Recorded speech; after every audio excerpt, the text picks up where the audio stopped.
기드온이 그 꿈과 해몽하는 말을 듣고 경배하며 이스라엘 진영으로 돌아와 이르되, 일어나라! 여호와께서 미디안과 그 모든 진영을 너희 손에 넘겨주셨느니라! 하고 300명을 세대로 나누어 각 손에 나팔과 빈 항아리를 들리고 항아리 안에는 횃불을 감추게 하고 그들에게 이르되, 너희는 나만 보고 내가 하는 대로 하되, 내가 그 진영 근처에 이르러서 내가 하는 대로 너희도 그리하여. 나와 나를 따르는 자가 다 나팔을 불거든. 너희도 모든 진영 주위에서 나팔을 불며 이르기를, 여호와를 위하라, 기도를 위하라 하라. 기드온과 그와 함께한 100명이 이경초의 진영 근처에 이른즉 바로 파수꾼들을 교대한 때라. 그들이 나팔을 불며 손에 가졌던 항아리를 부수니라. 세대가 나팔을 불며 항아리를 부수고 왼손에 횃불을 들고 오른손에 나팔을 들어 불며 외쳐 이르되, 여호와와 기도를 가리라 하고 각기 제자리에 서서 그 진영을 애웠으며 그 온 진영의 군사들이 뛰고 부르짖으며 도망하였는데 300명이 나팔을 불 때에 여호와께서 그 온 진영에서 친구끼리 칼로 치게 하심으로 적군이 도망하여 스레라의 벳시다에 이르고 또 탑밭에 가까운 아벨무홀라의 경계에 이르렀으며 이스라엘 사람들은 납달리와 아셀과 온 므낫세에서부터 부름을 받고 미디안을 추격하였더라. 기드온이 사자들을 보내서 에브라임 온 산지로 두루다니게 하여 이르기를, 내려와서 미디안을 치고 그들을 앞질러 벳바라와 요단강에 이르는 수로를 점령하라. 이에 에브라임 사람들이 다 모여 벳바라와 요단강에 이르는 수로를 점령하고 또 미디안의 두 방백 오렙과 스엡을 사로잡아 오렙은 오렙 바위에서 죽이고 스엡은 스엡 포도주 틀에서 죽이고 미디안을 추격하였고 오렙과 스엡의 머리를 요단강 건너편에서 기드온에게 가져왔더라. 할렐루야. 오늘도 우리에게 예수 그리스도로 말미암은 승리의 놀라운 확신을 주시는 하나님을 찬양하며 나아갑니다. 오늘도 그 믿음 가운데 나아갈 때에 주님은 우리를 위하여 싸워주실 줄을 믿습니다. 오늘 말씀의 제목은 하나님의 군대입니다. 하나님의 군대, 세상의 군대가 아닌 하나님의 군대. 우리가 여호와의 군대로 세움받아서 오늘 하루의 삶도 하나님 그 이름으로 나아가기를 소망합니다. 기드온 사사의 이야기가 계속 이어지고 있습니다. 하나님께서는 기드온을 세우셔서 그 미디안 백성의 압제 가운데서 구원하고자 하셨습니다. 믿음의 연약함이 있었고 겁이 많았던 이 기드온에게 그 강한 확신과 여호와로 말미암은 그 믿음을 더욱더 보여주시기 위해서 하나님은 계속해서 기드온 앞에 나타나시며 그 증표를 보여주십니다. 오늘 말씀의 시작이 기드온이 그 꿈과 해몽하는 말을 듣고 경배하며 이스라엘 진영으로 돌아와 이르되 라며 시작합니다. 여기서 꿈과 해몽하는 말이라는 것은 어제 본문에서 나왔던 것입니다. 하나님께서 그 기드온을 위하여 그 믿음의 확신을 더욱더 심어주시기 위하여 너는 저 적군의 진영으로 한번 내려가 봐라. 네가 들어오면은 네 부하라는 자를 데리고 가서 함께 바라봐라 하고 하십니다. 그래서 그 말씀에 순종하여서 기드온이 적군의 진영 근처로 나아가게 됩니다. 그때에 그 적진에서 한 사람이 또 다른 자기 동료에게 말하는 이야기를 듣게 됩니다. 그 적군의 그 병사 한 명이 자신이 어젯밤에 꿈을 꾸었다라고 하며 말을 하죠.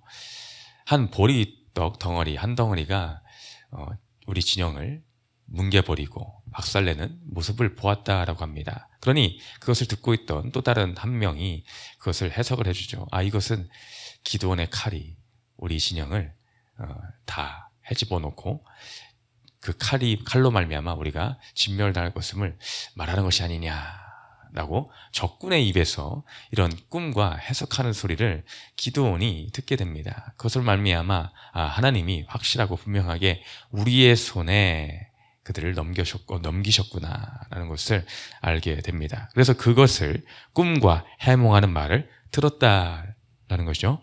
그것을 듣고 이스라엘 진영으로 돌아와 이제 그가 강하고 담대한 믿음을 가지고 자신을 따르는 이 300명의 병사들 용사들을 향하여 외치는 모습을 보게 됩니다.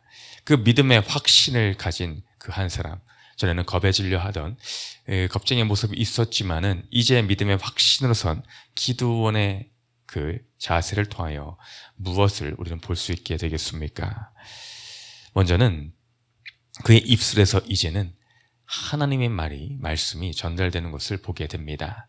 그의 입에는 겁을 먹어서 하나님 앞에 계속 이런저런 증표를 보이기를 바라고 했던 말들만 있었습니다. 그러나 이제는 그의 입술에서 하나님이 하셨던 말이 나오는 것을 보게 됩니다. 돌아와 이르되 15절에 일어나라 여호와께서 미디안과 그 모든 진영을 너희 손에 넘겨주셨느니라. 놀랍지 않습니까? 일어나라 여호와께서 미디안과 그 모든 진영을 너희 손에 넘겨줬다. 어디서 많이 들어봤던 표현들 아니겠습니까? 이 말의 표현은 하나님께서 기드온에게 하셨던 말입니다. 하나님이 기드온에게 하셨던 그 말, 기드온을 향해서 일어나라 라고 여호와께서는 말씀하셨으며, 또 기드온을 향해서 뭐라 하셨습니까? 야, 내가 미디안과 그 모든 진영을 기드온아 네 손에 넘겼다. 네 손에 넘겼다. 이 모든 표현들이 다 하나하나 하나님께서 직접 기드온에게 하셨던 말씀입니다. 그러나 이제까지는 백성들을 향해서, 그 자신을 따르는 용사들을 향해서 이 하나님이 주시는 이 말씀을 가지고 담대히 선포하며 나아가지 못했던 모습이 있었습니다. 그러나 그 마음 가운데 여호와를 향한 확신이 드니 그 하나님의 말씀을 가지고 그들 앞에 당당히 서서 담대하게 그대로 전달하고 선포하며 나아가는 것입니다. 이제 그들 가운데도 그 하나님의 믿음, 그 여호와의 말씀에 근거한 믿음의 선포를 할 수 있는 믿음의 대장부 리더로서 세움을 받게 되었다는 것이죠. 사람의 말로 세우는 것이 아닙니다. 사람의 말로 나아가자라고 말한 것이 아닙니다. 하나님께서 하신 그 말씀 그대로 그들에게 일어나라고 격려하며 믿음을 불어넣어 주는 것입니다. 우리가 무엇으로 사람을 일으키며 세울 수 있겠습니까? 나의 성품으로 하겠습니까? 내가 돈이 많아서 하겠습니까? 그 모든 것들은, 인간의 말과 방법들은 무너지게 마련입니다. 그러나 기드온은 그때에 믿음이 들어온 그 순간에 여호와의 말씀으로 그들을 세우게 됩니다. 일어납시다. 하나님이 우리에게 넘겨주셨습니다. 너희에게 넘겨주셨다 라고 합니다. 그러니 우리의 입술에 말들이 먼저 이렇게 변화되게 됩니다. 우리에게 믿음을 부어줄 그때에 우리의 입술에서는 세상의 말과 나의 어떠함을 대입시켜서 하는 말이 아닌 여호와 하나님의 말씀에 근거한 말들이, 믿음의 언어들이 나타나게 되어 있다. 이것을 우리는 먼저 믿음의 확신을 가진 기드온을 통해서 발견할 수 있는 모습이다라는 것이죠. 그 다음에 또 믿음의 확신을 가지게 된 기드온에게 있어서 말뿐이 아닌 그의 행위, 행동, 삶 자체의 변화가 일어남을 보게 됩니다. 이것은 그들을 따르는 용사들에게까지 그 삶의 도전을 던지게 되는 것이죠. 그것은 무엇입니까? 바로 하나님의 방법대로 그 행동을 옮기게 되더라. 말뿐이 아닌 행동까지 옮기게 되더라. 하나님이 기드온에게 그 전쟁의 방법을 알려주신 것이라 우리는 보게 됩니다. 어떻게 전쟁을 해야 될까를 알려주시는데, 참 사람의 생각으로 볼 때는 이 참 어떻게 보면 어이없는 방법이 아닐 수가 없습니다. 그들의 손에 들려준 것이 무엇입니까? 나팔, 빈 항아리, 그리고 횃불입니다. 그러면서 기드온이 말하죠. 야, 너희는 이제 나아가서, 우리는 파수꾼이 교대할 그때인데, 나팔을 손에 불고 왼손에 들고 붑니다. 그리고 항아리를 붓습니다. 그리고 그 항아리 안에 감추었던 횃불을 듭니다. 그리고 외칩니다. 여호와를 위하라, 기드온을 위하라. 이게 우리의 방법이다 라는 것입니다. 그러면서 기드온은 뭐라 했습니까? 17절에 보니 너희는 나만 보고 내가 하는 대로 해라. 기드온이 그 300명의 용사를 향해서 이렇게 말하는 것입니다. 나만 보고 내가 하는 대로 해라. 야, 그때에 이 용사들은 과연 어떤 생각이 들었을까? 야, 엄청난 뭔가 전략이 있나? 과연 뭘까? 라는 기대감이 있지 않았겠습니까? 야, 일어나 여호와께서 우리를 위해서 하신 일이 무엇인가를 봐라. 우리 손에 넘겨졌다라고 저렇게 담대하게 선포했던 우리 기드온 대장, 과연 어떤 방법으로 우리에게 나올까? 무엇을 준비했길래 나만 보고 따라해라 라고 할까? 라고 할 그때에 생각해 보십시오. 우리는 항아리를 들고 나팔을 들고 항아리 안에는 횃불을 감추고 깨뜨리고 나팔 불고 횃불 들고 외치고, 이게 뭐야? 라는 생각이 들지 않겠습니까? 근데 이 믿음의 사람들은 이제 그 말대로 따르게 됩니다. 사람이 볼 때는 허무맹랑해 보일 수 있는 이 말도 안 되는 이 일을 그들은 행하게 됩니다. 순종을 하게 됩니다. 믿음은 말뿐이 아닌 순종이 따라야 됨을 우리는 보게 됩니다. 여러분도 말씀을 들으면서 이 허무맹랑해 보이는, 때로는 이게 말이 되나라는 생각이 들 때는 있지 않습니까? 때로는 이제 셀 모임, 목장 모임 가운데에서 어떤 조언이나 말씀으로 통한 직면이나 이런 것을 당하셨을 때에 이 무슨 말도 안 되는 생각이 들지는 않으셨습니까? 근데 하나님의 방법은 사람의 계산함과 다를 때가 무수히 많이 있습니다. 우리는 열왕기 하 5장에서 나아만 장군의 이야기를 기억합니다. 그 나병이 들었던 나아만 장군, 그때에 그의 계집종이었던 이스라엘 여종이, 어린 아이가 나타나, 야, 우리 나라에는 이 엘리사라는 선지자가 있는데 그 사람 만나면은 참 고침을 받을 수 있을 텐데 라는 소리를 어쩌다 듣게 됩니다. 그래서 찾아갑니다. 바리바리 선물을 싸들고 가서 엘리사의 집 앞에 이르릅니다. 그때에 엘리사 직접 나온 것이 아니라 그의 사환인 게하시를 보내서 요단강에서 몸을 7번 씻으면 낫겠습니다 라는 소리를 듣게 됩니다. 그때 나아만 장군의 반응은 화를 내었습니다. 화를 내면서 5장 11절에 뭐라고 하는가? 나아만이 노하여 물러가며 이르되 내 생각에는 그가 내게로 나와 서서 그의 하나님 여호와의 이름을 부르고 그의 손을 그 부위 위에 흔들어 나병을 고칠까 하였도다. 야, 내 생각에는 직접 나와야지. 엘리사가 직접 와야지. 나한테 얼굴을 보여야지. 그리고 하나님 여호와 이름을 부르면서 손을 그 환부 병든 곳에 얹고 그리고 흔들며 그때 나병을 낫게 해야지. 그렇게 해야 되는 것이 아닌가? 라는 게 누구의 생각이요? 내 생각에는. 우리는 내 생각에는 이라는 이 나아만과 장군 같은 존재함으로 하나님 앞에 나올 때가 무수히 많이 있습니다. 내 생각에는 이렇게 되지 않겠습니까? 야, 이게 참 멋진데요? 이 방법이 하면 이렇게 하면 정말 멋질 것 같은데요? 그럴듯할 것 같은데요? 하나님의 이름이 더 높임을 받지 않겠습니까? 예수님을 유혹했던 사탄 마귀의 모습을 기억해 보십시오. 그럴듯하게 찾아와, 야, 성전에서 뛰어내려라. 그러면은 많은 사람들이, 야, 너의 여호와 메시아임을 보지 않겠냐. 그 천사가 받들어 너를 다치지 않게, 상하지 않게 받들어 올리면은 많은 사람들이 너를 환호하지 않겠냐라고 유혹을 하지 않습니까? 내 생각이라는 유혹이 우리 마음 가운데에 나도 모르게 파고들 때가 많이 있습니다. 그때 우리는 그것에 속지를 말기를 바랍니다. 그 가운데 정말 그것이 하나님의 뜻인가 아니면 나의 생각인가를 우리는 분별해야 됩니다. 때로는 이것이 화려해 보이고 그럴듯해 보이는 그 속임에 넘어갈 때도 있습니다.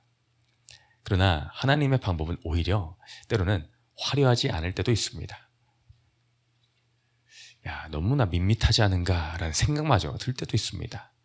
그러나 화려함과 그렇지 않음이 중요한 것이 아니라 그곳에 과연 그것이 하나님이 원하시는 방법이었나 아니면 내가 원하는 방법이었나, 그 중심이 중요한 것입니다. 내가 볼 때는 미련해 보이고 내가 볼 때는 어이없어 보이는 그 하나의 그 황당한 그 방법이 하나님의 일하시고 그 이름의 영광을 드러내는 방법이 될 수 있음을 우리는 인정해야 됩니다. 내 뜻을 그것에 굴복시켜야 됩니다. 그때의 주님은 역사하십니다. 끝까지 내 방법을 고집한다면 하나님의 내 인생을 통해서 역사하시는 그 놀라운 광경을 우리는 놓쳐버릴 수가 있습니다. 그렇게 된다면 얼마나 안타깝겠습니까? 우리가 놓칠 수밖에 없는 이유는 그럼에도 불구하고 나의 어떠함을 자랑하고 싶어함 때문입니다. 우리는 그 모든 것들을 다 하나님 앞에 굴복시켜야 될 줄을 믿습니다. 그때의 그 모든 일은 누구를 위하는 것이 되겠습니까? 오늘 그들이 깨부수고 나팔을 불며 횃불을 들을 때에 그때 외쳤던 그 단어 여호와를 위하라. 가장 먼저 나오는 그 단어는 여호와를 위함입니다. 우리의 인생 이 모든 전쟁의 이 이유가 하나님의 그 이름의 영광을 위함이 되기 때문에 어떠한 방법이든지 그것을 통해 하나님의 영광을 드러내길 바라는 그 소망함이 우리의 입술에서는 있어야 될 줄을 믿습니다. 내가 하나님을 위해 싸울 그때에 하나님은 우리를 위해 싸우십니다. 이것이 놀라운 비결입니다. 비밀입니다. 내가 하나님을 위해 싸울 때에 하나님은 나를 위해 싸우신다. 이것이 바로 파트너십입니다. 놀랍지 않습니까? 우리가 뭐라고 나의 연약한 자를 들어서 하나님의 파트너 삼으실까? 하나님 혼자 하시면 더 쉬울 것 같은데 그렇지 않습니까? 그럼에도 불구하고 함께 가자. 나와 함께 싸우자. 주님은 그 승리, 여호와라 말미암은 그 승리를 누리는 그 기쁨, 아까 우리 행군 나팔 소리를 찬양할 때에 그 기쁨, 용사들아 누리세, 그 기쁨을 용사들아 누리세라는 것입니다. 하나님은 우리를 사랑하시기 때문에 그 기쁨의 순간에 나를 함께하게끔 그 무리 가운데 넣고 싶으신 것입니다. 동참시키시고 싶으신 것입니다. 이 기쁨을 나와 함께 누리자. 내 자녀야, 함께 누리자. 그래서 우리를 그 자리에 세워주시는 것입니다. 그러니 우리는 감사할 것밖에 없는 줄로 믿습니다. 우리는 날마다 찬양하며 하나님의 구원하심을 노래하며 오늘도 내가 여호와의 군대로 나아갈 수 있음에 감사하며 오늘 하루의 삶도 주님과 함께 승리의 기쁨을 누리는 우리 공동체 되기를 주님의 이름으로 축복드립니다. 첫 번째 질문 읽고 마칩니다. 시작. 나는 영적 전투에서 내 힘으로 싸웁니까? 아니면 하나님의 이름으로 싸웁니까? 기도합니다. 사랑의 주님, 오늘도 우리는 세상에서 헛된 욕망의 싸움을 하다 죽을 인생이었는데 이제 주의 나라와 영광을 위한 하나님의 군대로서 생명을 살리는 전쟁 가운데에 승리 가운데 있게 하여 주시니 감사드립니다. 믿음의 확신을 가지고 우리의 입술과 행실이 여호와라 말미암음으로 변화받게 하여 주시고 오늘도 나의 인생을 통해 역사하실 하나님을 신뢰하며 믿음의 선포 가운데 서게 하여 주옵소서. 감사드리며 예수님 이름으로 기도드렸습니다. 아멘.